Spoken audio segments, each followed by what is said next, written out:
Hey everyone, welcome back to our series on network and system security. If you're new here, I'm Dr. H.Schuessler, and today, we're diving into Module 9, where we'll explore the critical topic of infrastructure security. This is a key area in your journey toward mastering network security, especially if you're planning to take the CompTIA Security Plus exam. In this module, we'll break down the essential components of securing infrastructure, everything from physical security measures to securing network devices and implementing proper network segmentation. You'll learn how to protect the very backbone of your IT environment, which is crucial in safeguarding your organization's data and resources. But before we get started, don't forget to give this video a thumbs up if you find it helpful, subscribe to the channel if you haven't already, and hit that notification bell so you don't miss any of our upcoming modules. And of course, if you have any questions or thoughts, drop them in the comments below. I'd love to hear from you. Alright, let's get into it and see what it takes to secure our infrastructure. By the end of this module, you should be able to list the different types of security appliances and how they can be used. Describe security software protections. Explain how a secure design can aid in mitigating attacks. And describe different access technologies and how they can be used. Let's begin by quickly breaking down some key principles of infrastructure security that you'll need to understand. First up, gap analysis. This is where we look at the current state of an organization's security and compare it to the recommended best practices. It helps us spot where we might be falling short. Next, segmentation is all about splitting up a network into smaller sections, or subnets. Each one operates like its own mini-network, making it easier to monitor and secure. Then we have isolation. Think of it as keeping different parts of the attack surface separate. This way, if one area is compromised, it won't necessarily affect the others. Least privilege is another critical concept. It means giving users or devices only the access they absolutely need to get their job done. Nothing more, nothing less. Configuration enforcement is about making sure security settings are applied correctly to minimize vulnerabilities. When it comes to decommissioning, we're talking about properly removing or dismantling old tech or services that are no longer needed, so they don't become security risks. Another important step is the removal of unnecessary software. By deleting software that isn't essential, we can cut down on potential attack vectors. Selection of effective controls means picking the right security measures that actually work to protect assets from threats. And finally, device placement. This is about physically placing important devices in secure locations to keep them safe. Understanding these principles is key to securing any network infrastructure. Now let's dive deeper into how each of these can be applied. Now let's talk about network switches. A network switch is basically a device that connects multiple devices within a network. Think of it as a traffic director, making sure data gets where it needs to go. Here's something cool. A switch can actually learn which device is connected to each of its ports by checking out the media access control, or MAC address, of the data frames it receives. This helps it send information to the right place. But just like any piece of network equipment, switches need to be properly secured. This is called hardening. That includes setting up port security and configuring other defenses to keep your network safe. One common threat to switches is something called a MAC flooding attack. In this attack, a bad actor overwhelms the switch with fake MAC addresses, trying to mess with the network traffic. Fortunately, many switches that support port security can be set up to limit the number of MAC addresses that each port can learn. This is a simple but effective way to protect your network from these kinds of attacks.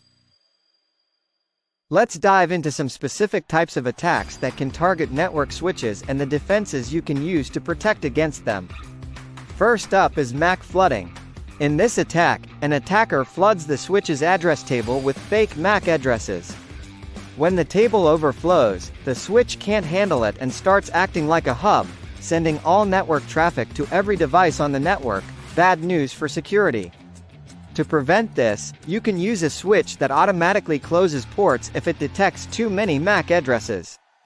Next is MAC address spoofing.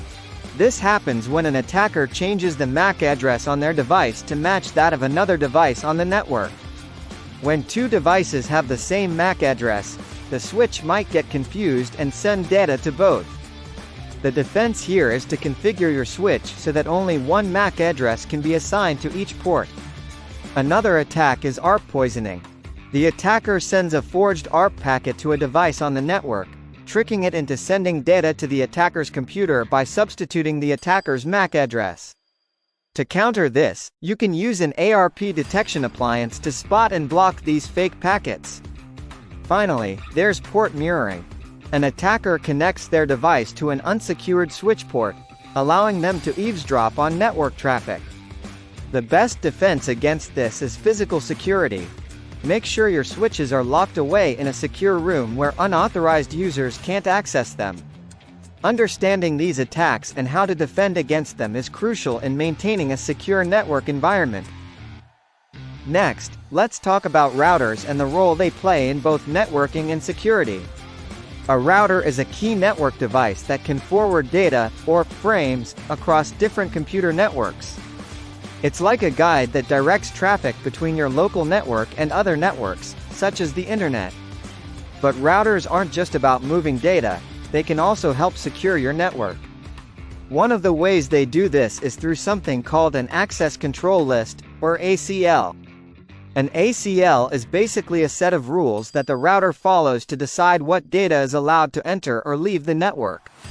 It acts as a filter, permitting or restricting traffic based on these predefined rules. Another important security feature of routers is anti-spoofing.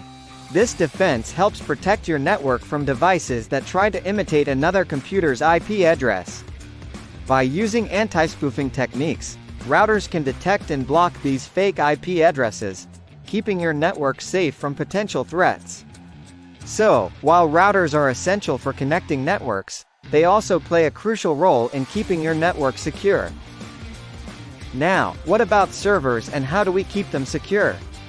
A server is like the backbone of your network. It distributes resources and services to all the devices connected to that network, making sure everything runs smoothly. But to keep your server, and your entire network, safe, you need to follow some basic hardening steps. First, apply patches to fix any vulnerabilities. This means regularly updating your server software to protect against the latest security threats. Next, monitor the server. Keeping an eye on your server's activity helps you catch any unusual behavior early, so you can respond quickly. Controlling access permissions is another crucial step. This means making sure that only authorized users have access to sensitive data and functions on the server. It's also important to remove any unnecessary software.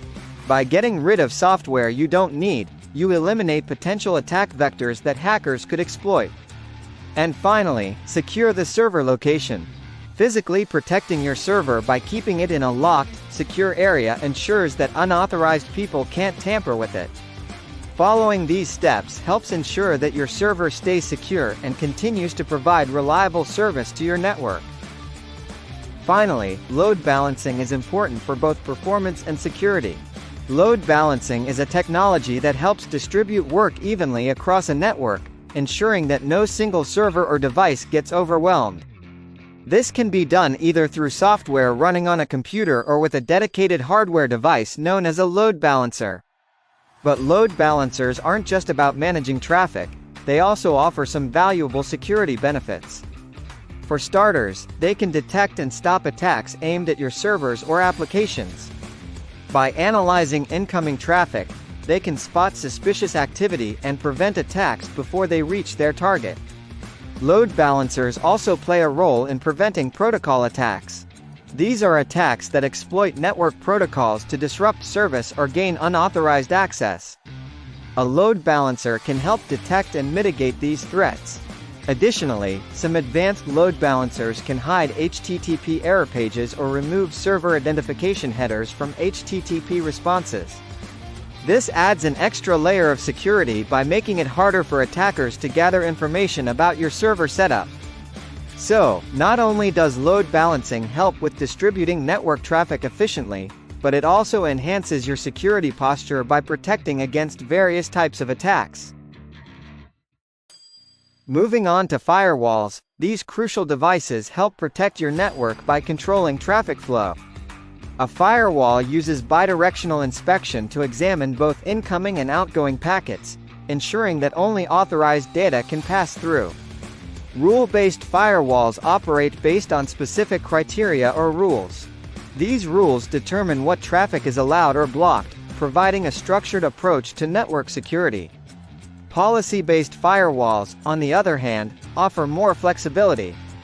They allow for broader, more generic statements instead of just specific rules, which can be useful for adapting to various security needs. Content and URL filtering is another significant feature. Firewalls can block or allow access to certain websites or content types, helping to prevent users from visiting harmful or inappropriate sites. In summary, firewalls are essential for maintaining a secure network by controlling traffic, enforcing security policies, and filtering content effectively. Firewalls can take a variety of different actions to manage network traffic. Allow. This action explicitly permits traffic that matches a specific rule to pass through the firewall. For example, you might allow incoming address resolution protocol (ARP) traffic, while implicitly denying all other traffic unless you've set explicit rules to allow it. This ensures that only approved data gets through. Bypass. Sometimes, traffic needs to bypass the firewall entirely. This can be based on factors like IP address, port, traffic direction, or protocol. For instance, you might set up a bypass for media-intensive protocols or traffic coming from a trusted source, which can help maintain performance for critical applications. Deny. This action blocks all traffic that matches the specified rule. For example, you might deny traffic from a specific IP address. Typically, the firewall drops the packet without sending a return message to the sender, preventing any further communication attempts. Force allow.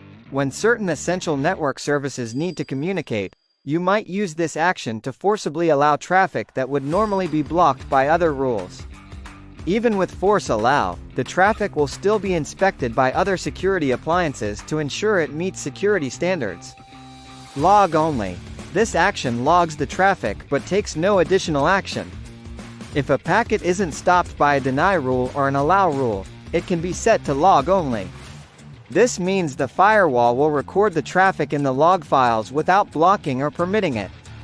Understanding these actions helps you configure your firewall more effectively, balancing security and performance according to your network's needs. There are several different types of firewalls. Hardware versus software firewalls.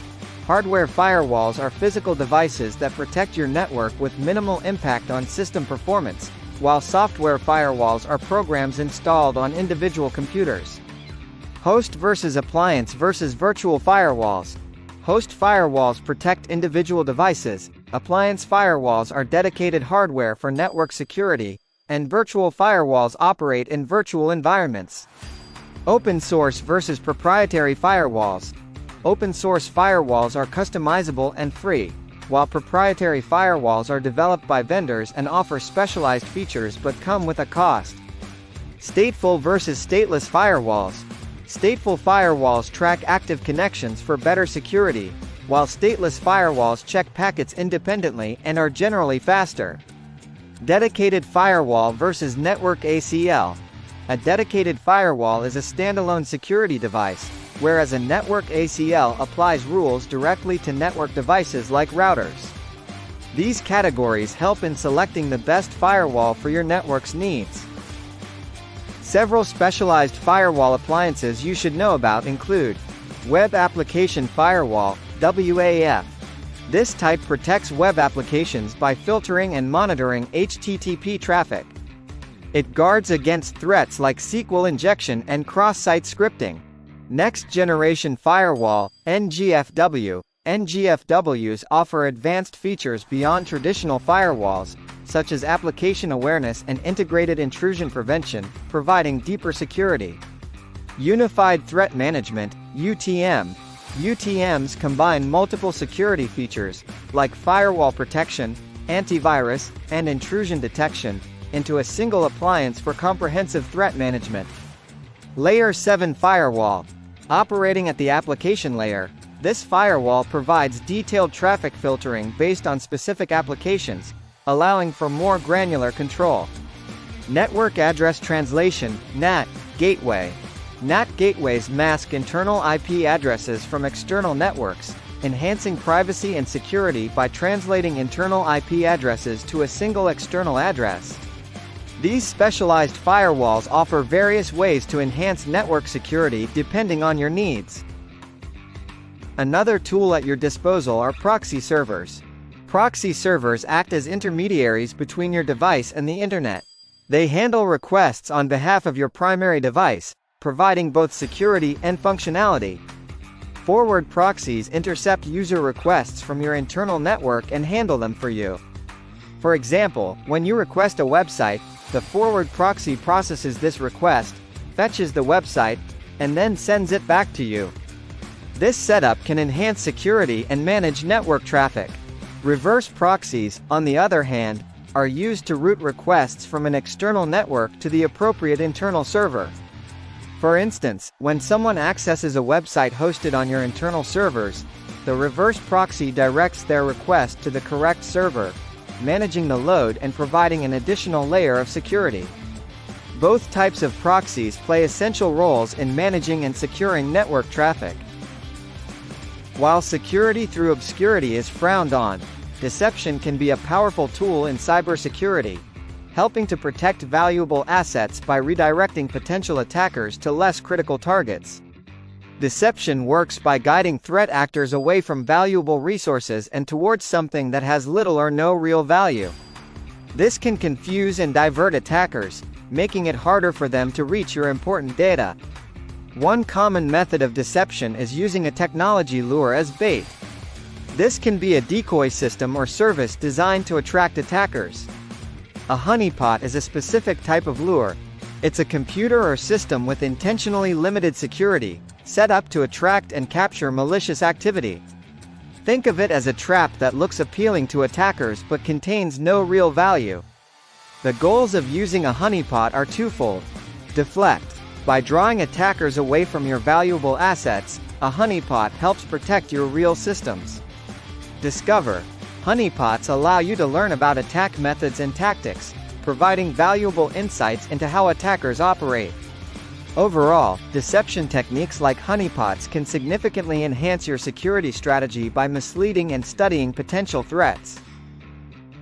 There are also different types of honeypots and related security techniques. Low-interaction honeypots are relatively simple. They might only present a login prompt or basic services to attract attackers, but they don't provide much interaction beyond that. High-interaction honeypots are more advanced and are designed to engage with attackers more deeply. They capture detailed information about the threat actor's methods and tools by offering a more realistic environment. A honeynet takes the concept of honeypots a step further. It's a network of multiple honeypots set up with intentional vulnerabilities. This setup can help you monitor and analyze more sophisticated attacks across various systems. A sinkhole is another effective technique. It acts like a bottomless pit, redirecting unwanted or malicious traffic away from its intended target to a controlled environment. The goal here is to deceive attackers into believing their attack was successful while actually capturing and analyzing their activities. By using these techniques, you can better understand and protect against potential threats.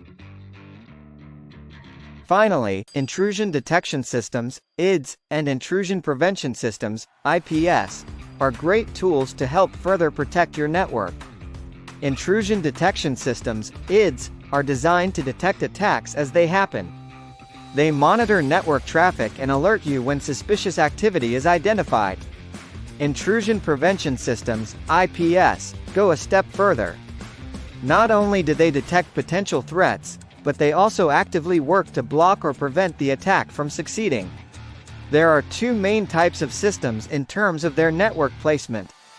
Inline systems are directly connected to the network and monitor the flow of data in real time. Because they're positioned in the data path, they can immediately take action to stop threats.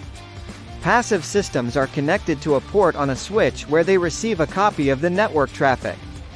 They monitor and analyze this data without being in the direct path of traffic, which means they can detect issues but don't actively block them. Network-based systems are categorized as Network Intrusion Detection Systems, NIDS, and Network Intrusion Prevention Systems, NIPS. NIDS focuses on detecting intrusions across the network, while NIPS works to prevent these intrusions in real time. Understanding these systems helps in setting up a comprehensive network security strategy that both detects and prevents potential threats.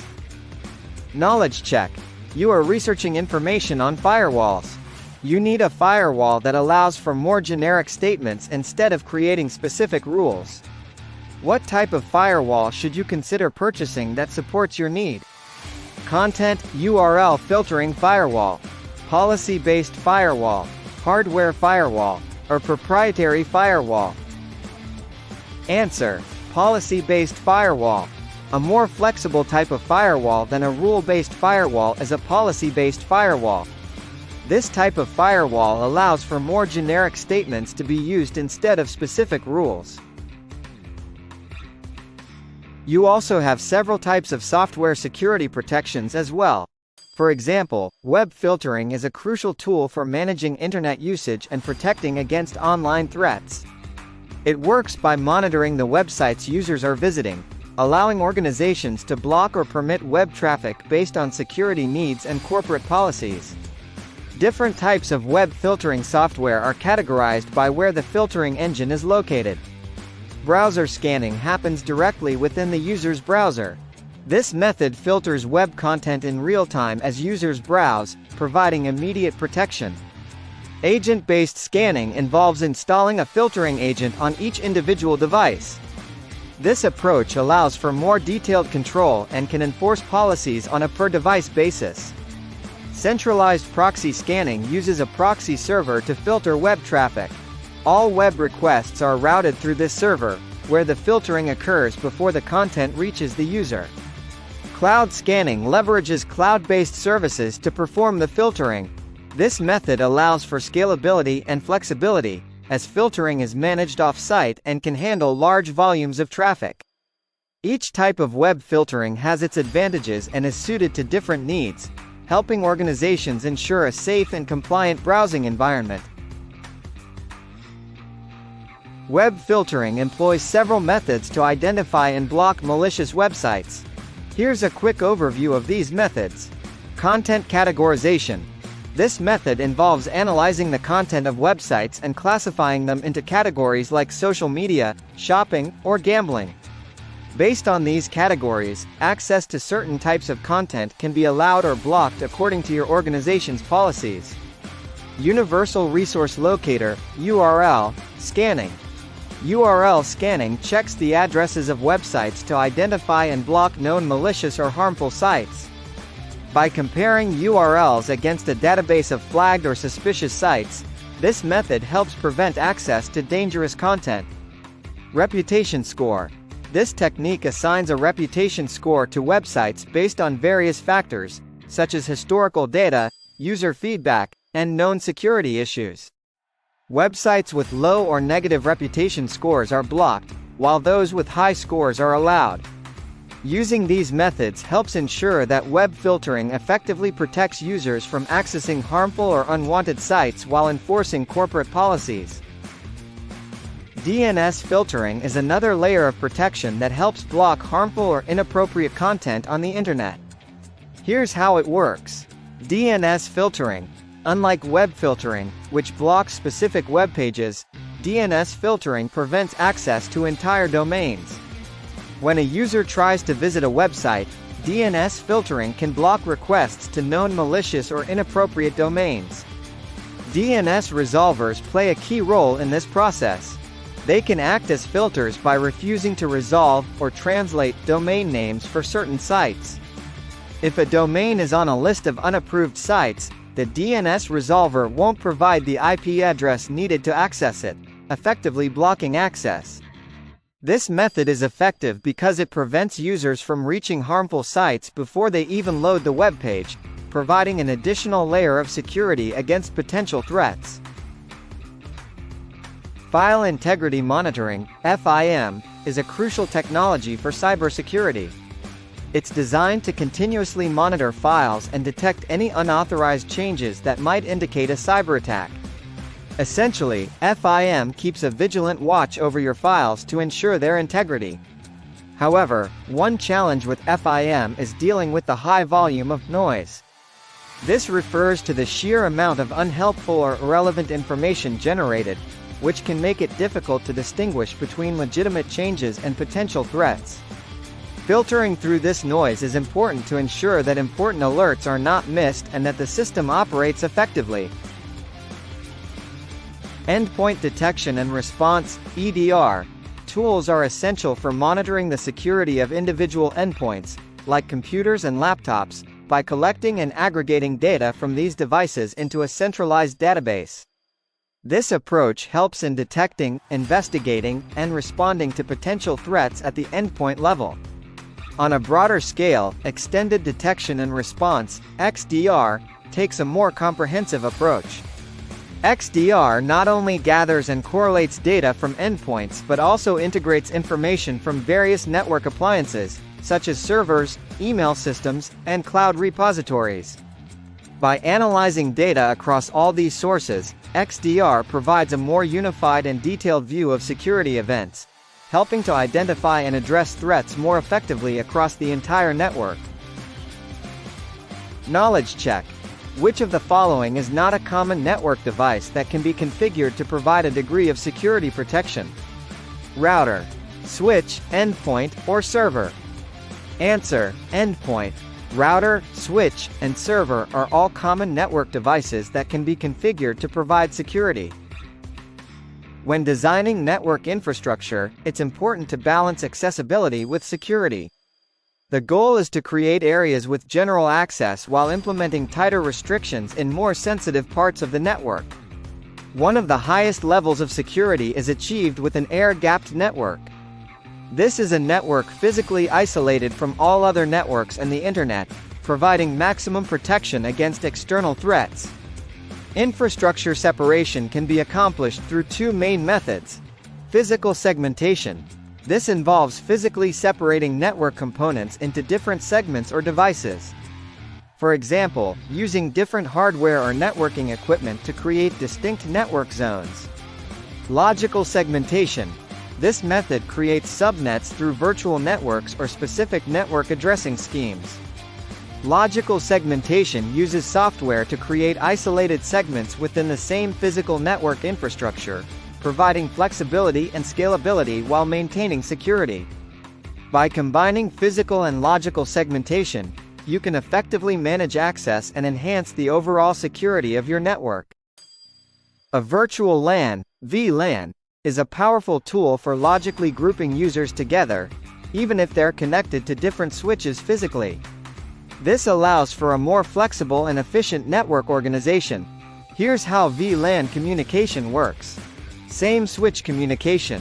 When devices within the same VLAN are connected to the same switch, the switch handles the transfer of packets directly to other members of that VLAN. This is straightforward and keeps the communication within the VLAN efficient. Different switch communication. When devices in the same VLAN need to communicate but are connected to different switches, a special tagging protocol is used.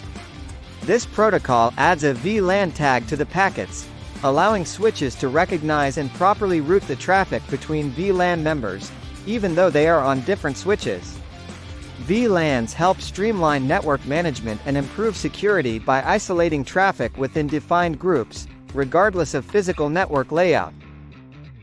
To safely provide access to resources like web servers for untrusted outside users, many networks use a demilitarized zone, DMZ. The DMZ is a separate network zone positioned outside the secure perimeter of your main network. Here's how it works. DMZ functionality. The DMZ acts as a buffer zone where untrusted users can access services like web servers, email servers, or DNS servers. However, while they can interact with resources in the DMZ, they are prevented from accessing the secure internal network. Jump server. Within the DMZ, a jump server serves a specific purpose. It's a minimally configured server that only runs essential protocols and ports. The jump server acts as a gateway between the DMZ and the more secure internal network, allowing for controlled access. This setup ensures that while untrusted users can reach the resources they need, the core network remains protected from potential threats. Let's explore different implementations of DMZs and their security benefits. Intranet. This is a private network exclusive to an organization. Only approved internal users can access it, which helps keep the data secure from external threats. Since the intranet is closed to the outside world, it significantly reduces the risk of external attacks. Extranet. An extranet extends access beyond the organization to include authorized external users such as customers, vendors, and partners. It offers a secure way to interact with these external parties, providing more protection compared to a public website while still allowing necessary collaboration. Guest network. This is an open network available to anyone without prior authorization. It allows guests to access general resources like web browsing while keeping the secure internal network separate. This setup helps maintain the security of the main network by isolating guest traffic from more sensitive data. Each of these networks serves a unique purpose, balancing accessibility with security to meet different needs. Another tool in your arsenal is Zero Trust, which is a strategic approach aimed at preventing successful attacks from within a network. Unlike traditional security models that assume everyone inside the network can be trusted, Zero Trust recognizes that this assumption can create vulnerabilities. Zero Trust Architecture (ZTA) provides a framework for implementing this strategy. The core principle is to never automatically trust anyone, whether they are inside or outside the network. Instead, ZTA emphasizes rigorous authentication and authorization processes to continuously verify the identity and permissions of users and devices. The goal of ZTA is to reduce implicit trust and limit the potential impact of a breach by minimizing the scope of threats against critical assets. By enforcing strict access controls and monitoring, Zero Trust helps maintain security and availability while protecting against internal and external threats. In a Zero Trust framework, the policy engine plays a crucial role within the policy decision point (PDP). It evaluates access requests based on predefined policies and communicates with the policy enforcement point (PEP) to decide whether to grant or deny access. The policy engine relies on policy automation, which streamlines the process by automatically referring to and applying policies for approval, making the decision-making more efficient and consistent. In terms of network communication, the control plane handles the communication between systems and components, while the data plane is responsible for transferring resources once access is granted. This separation ensures that decision-making and data transfer are managed effectively, maintaining security and operational efficiency. Remote access allows users to connect to a network from locations outside of the organization's physical campus. This capability is essential for flexible work arrangements and accessing resources while on the go. To ensure security during remote access, it's crucial to use secure communication methods. This involves choosing the right protocol and properly configuring ports to facilitate safe and reliable communication. Two widely used technologies for secure remote access are Virtual Private Network (VPN). VPNs create a secure, encrypted connection over the Internet, making it appear as though you're directly connected to the organization's network. Network Access Control (NAC). NAC solutions enforce security policies for devices attempting to access the network, ensuring that only compliant devices can connect. Both of these technologies play a vital role in maintaining network security while enabling remote access.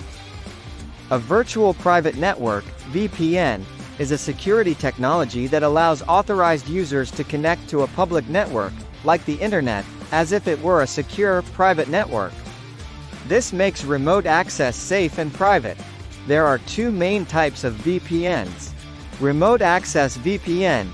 This type allows individual users to connect securely to their organization's network from a remote location, such as their home or a coffee shop. Site-to-site VPN. This type connects entire networks at different locations, creating a secure link between them. When it comes to protocols, IPsec and SSL are the most commonly used for VPNs. They ensure that the data sent over the VPN is encrypted and secure. Another protocol, Layer 2 Tunneling Protocol, L2TP, does not provide encryption by itself. To secure L2TP, it is often combined with IPsec, resulting in L2TP, IPsec, which provides both tunneling and encryption for a robust security solution. Network Access Control, NAC, is a security measure that evaluates the state of an endpoint device before allowing it to connect to the network. NAC ensures that only devices meeting certain security criteria can access network resources. Devices that don't meet these criteria might be denied access altogether, given limited access, or redirected to a quarantine network for further inspection. NAC systems can work in a couple of ways. Software agents. Some NAC solutions use software agents installed on endpoints to collect and report information about the device's security posture. Embedded solutions. Alternatively, NAC can be integrated directly into systems like Microsoft Windows Active Directory domain controllers, which helps streamline the assessment and enforcement process. Overall, NAC helps maintain network security by ensuring that only compliant and secure devices can connect and access resources. Knowledge check. Which of the following is not true about Zero Trust? Zero Trust assumes that networks have already been infiltrated by threat actors. Zero Trust is designed to make a system trusted. The motto of Zero Trust is, never trust, always verify. Or Zero Trust acknowledges that implicit trust is a vulnerability. Answer. Zero Trust is designed to make a system trusted. Zero Trust is not designed to make a system trusted but, rather, to eliminate trust. Now that you have completed the module, it's important to gauge your confidence in each of the key objectives. On a scale from 1 to 5, where 5 means you feel very confident and 1 means you feel you need more review, rate yourself on the following. Can you list the different types of security appliances and explain how each can be used? Are you able to describe various security software protections and how they work? Do you understand how a secure design can help mitigate different types of attacks? Can you explain the different access technologies and their applications? If you rate yourself less than a 4 in any area, it might be helpful to review that part of the module or related exercises to strengthen your understanding. Keep track of your ratings and use them to guide your study focus. Thanks for watching our overview of Module 9, Infrastructure Security. We explored security appliances, software protections, secure design, and access technologies. If you found this video helpful, please like, comment, subscribe, and share. Stay tuned for more insights by checking out our other videos on the channel. See you next time.